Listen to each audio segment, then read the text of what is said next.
Hey everyone, welcome back to your next of the kind of horizontal videos of our AP US History Review. This one is looking at period 4, which is, again, a really interesting period in American history. Remember why we use the year breaks that we've got here. 1800 to 1848. This is a period that begins with the election of 1800, which we said was the first peaceful transfer of democratic power between parties in American history. It ends in 1848 as we're getting to kind of the end of the way politics had been for a really long time, because 48 is going to put us on that path to civil war, right? So in period 3, we're going to look at all the themes, as always, and we're going to kind of go across the themes and talk about this period holistically. So the first theme that we always talk about is American national identity. What did it mean to be an American?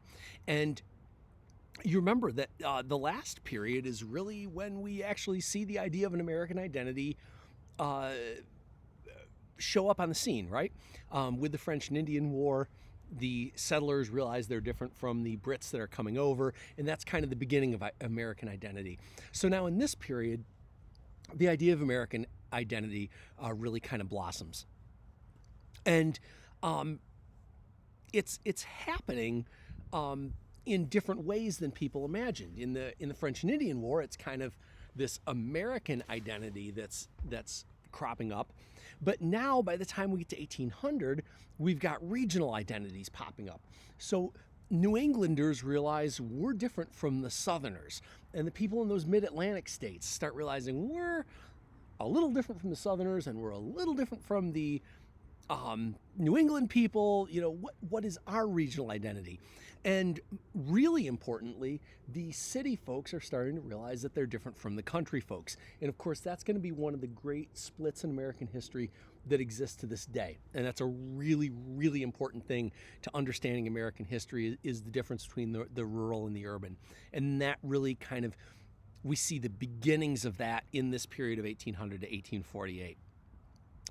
The other thing we see is that at this point, we're starting to see Indian removal become a policy of the federal government. Remember that we get President Andrew Jackson in the 1830s, and Van Buren after him, and Van Buren's even worse on Indian removal than Jackson was. And those guys leading up to 1840, they're really going to exclude Native Americans at the outset, and by the end it's going to be, essentially a full-on war, war of extermination against Native Americans, even though they're cooperating, because at this point you have lots of treaties being signed between Native American nations who are looking to secure land in the West in return for giving up land claims in the East. Politics and power. We see the expansion of suffrage to all white men during the Jacksonian democracy. Remember, the Jacksonian era, that's the hallmark of it, right? Is Jackson believes in kind of a state-based democracy, whereas you had a group of people who very much believed in elite voting and elite rule before this, where voting was tied to property rights. And now Jackson is saying, no, the landless should be able to vote too. Again, we see this regionalism starting in America. We see the conflict between North and South over slavery in new territories. The country is expanding, right? So 1803, Ohio becomes a state.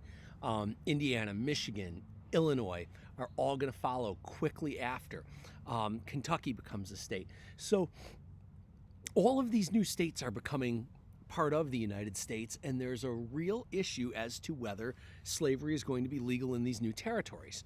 So we get to the deal that brings Maine and Missouri in, which becomes known as the Missouri Compromise in 1820, and we start kind of setting this pattern in the middle of this period for every time a slave state is admitted, a free state must be admitted to, or vice versa, because they believe it's important to keep this.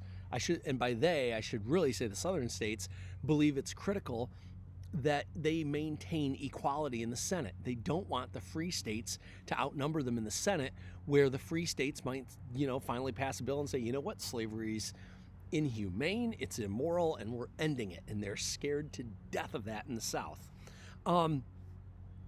The other thing you have the second party system coming about. Remember, the first party system is Federalists and Anti-Federalists. And now we have this second party system, which is the New Democrats, who have been founded by Andrew Jackson, and the Whigs. And remember that the Whigs are kind of an interesting party. The Whigs believe in kind of a relaxed tariff policy. They believe in internal improvements is the biggest thing. If you remember from John Quincy Adams, he believes in building a system of canals. They believe in kind of tying the country together, not being a bunch of independent little countries, but tying the United States together is John Quincy's big thing. And again, that gets us into the work, tech, and exchange.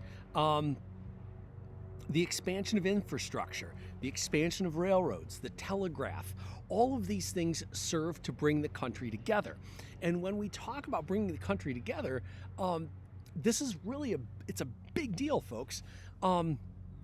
This allows business to take place among the states. And so we're creating that interstate commerce that was written into the Constitution.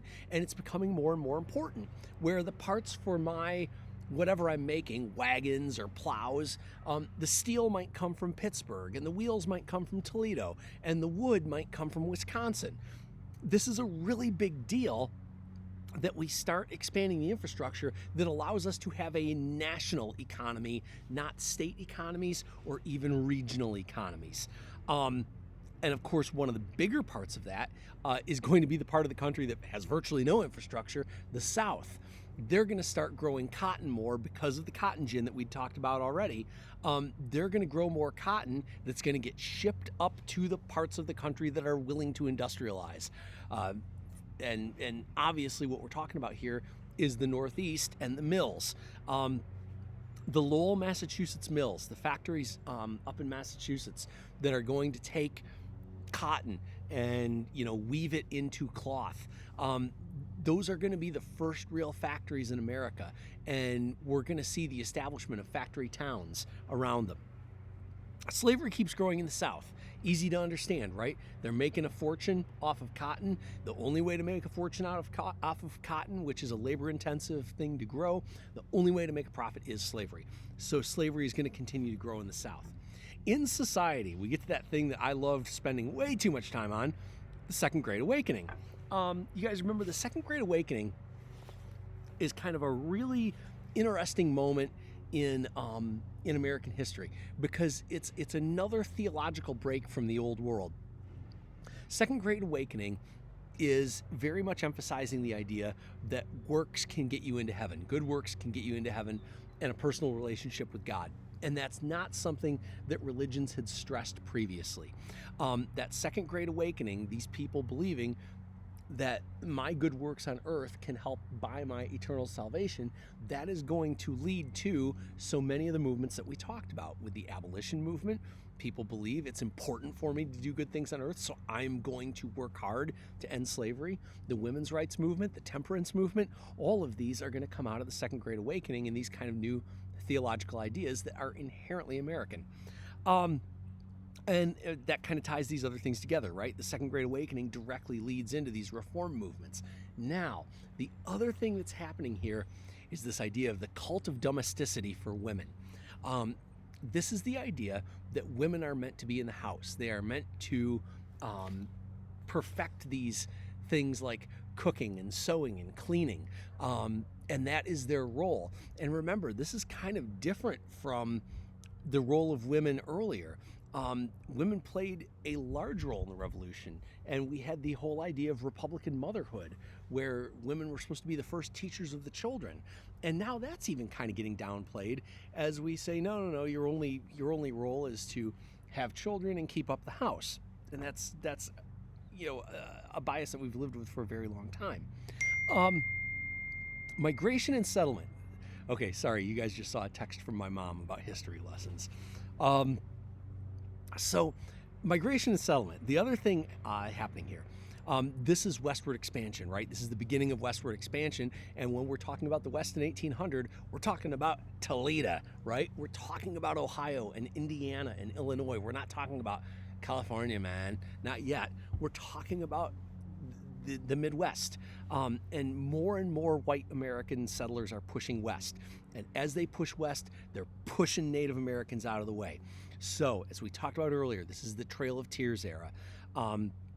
And this is the push of Native Americans out of the eastern U.S., out of the Midwest, out to places like Oklahoma and the Dakotas.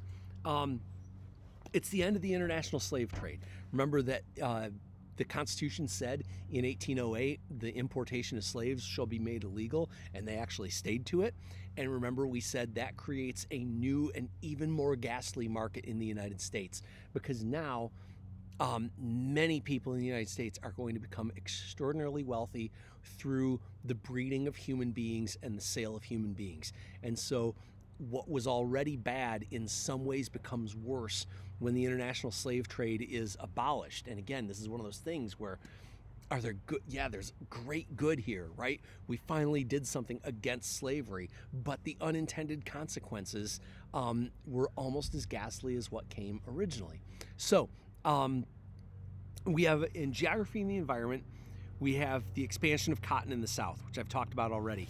The cotton gin made it possible for cotton to become a profitable crop with free labor. And so all through the South, they're going to replace crops that fed people with crops that get worn. And this is obviously going to be a major problem by the time we get to the Civil War. The South is really good at growing one crop that you can't eat. And furthermore, it's a crop that absolutely wrecks the soil. So this is going to have profound economic consequences when we get to the 1850s and 1860s. We have that continued westward push. We have manifest destiny. Remember, manifest destiny is this idea that President Polk kind of really favors. The idea that the destiny of the United States is to rule this continent from sea to shining sea, from Atlantic to Pacific. We have the annexation of Texas. Remember that Texas was a province of Mexico. A bunch of people snuck over the border. This was, the kind of the inverse of the perception today that there's always Mexican people sneaking into the United States. This was Americans sneaking into Mexico and taking it over. And they took over this province of Tejas and then fought a war. And Tejas becomes its own republic, the Republic of Texas, for a brief moment before petitioning for admission to the United States, which they get under President James Tyler. Finally, America in the world, America emerging as a world power. The War of 1812, you guys know I could talk about this for days and days and days and days and days and maybe weeks and months. The War of 1812 is fought around where we live, up in Monroe, Michigan, at Fort Meigs, along the Maumee River. As Daniel knows all too well, Peter Navarre is part of this, the Battle of Lake Erie. These are all really big things that happen around us. And it has a huge effect because between the end of the Revolution in 1783 and the War of 1812, you kind of had this almost 30-year period where, yes, we had our independence, but the British were a hammer right to the north of us. And now the British military presence in North America ends with a treaty again. And it also it does dramatically affect Native Americans, because remember that a lot of Native American nations had sided with the British in the War of 1812.